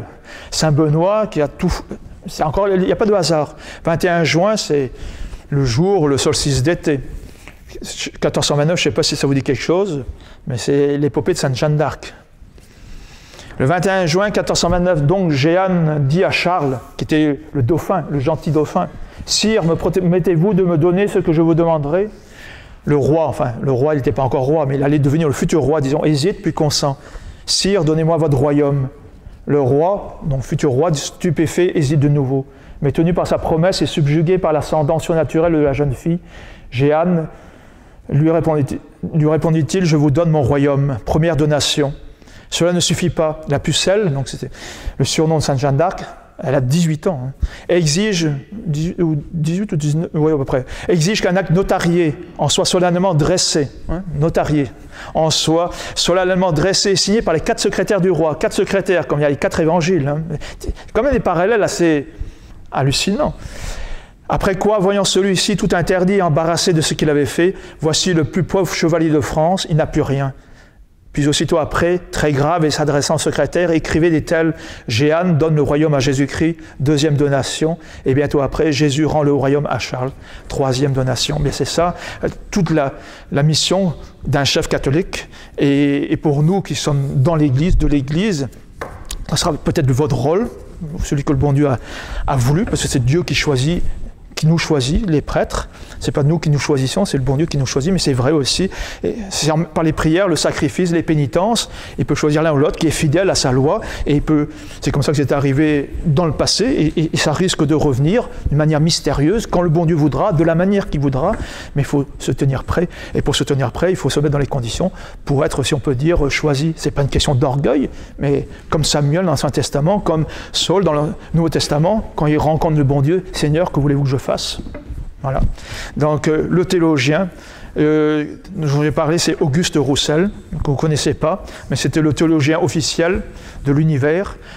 Après la mort de son fondateur, l'univers, peut-être ça vous dit quelque chose, c'est Louis Veuillot, dont je vous ai parlé tout à l'heure, quand je parlais de Gaël Samoreno. C'était après donc sa mort. C'était son frère qui avait repris la suite, Eugène Veuillot. Et donc, tout ce que je vous ai dit là, plus ou moins ce commentaire, c'était tiré du chanoine Roussel. C'était des extraits du journal L'Univers. Le journal L'Univers, c'est le pendant d'un journal ici aussi. C'était La Vérité, c'est ça? La Vérité, du Jules-Paul Dardivelle. D'ailleurs, on disait Jules-Paul Dardivelle, Canadien-Français, né aux États-Unis, mais ayant combattu ici même, le long de la vallée du Saint-Laurent, en particulier de la région de Montréal. C'était le Louis Veuillot de la Nouvelle-France.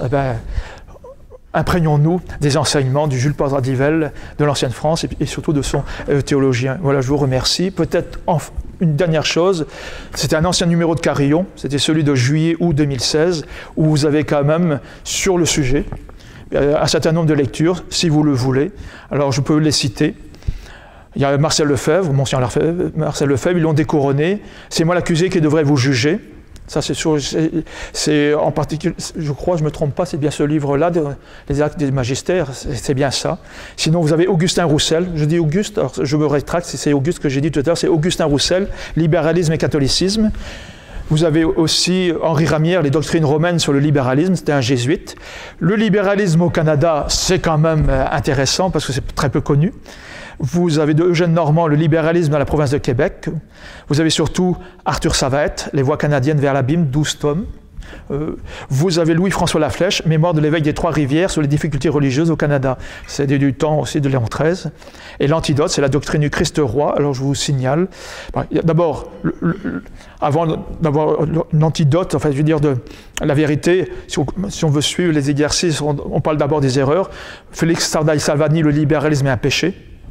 Il avait été critiqué, il avait été même pointé du doigt, on l'avait emmené se faire examiner à Rome, et Rome a donné le blanc-seing, c'est-à-dire il n'y avait rien à redire, donc c'est un très bon livre, Le libéralisme est un péché. Sinon vous avez Auguste Philippe, Adieu son Christ, la société et les nations, le catéchisme des droits divins dans l'ordre social. Je vous ai parlé d'Auguste Berthe, de ce père Berthe, c'est Garcia Moreno, président de l'Équateur, vengeur et martyr du droit chrétien, et sinon d'une manière plus spéculative, encore 3 ouvrages, vous voyez, vous avez du pain sur la planche, hein.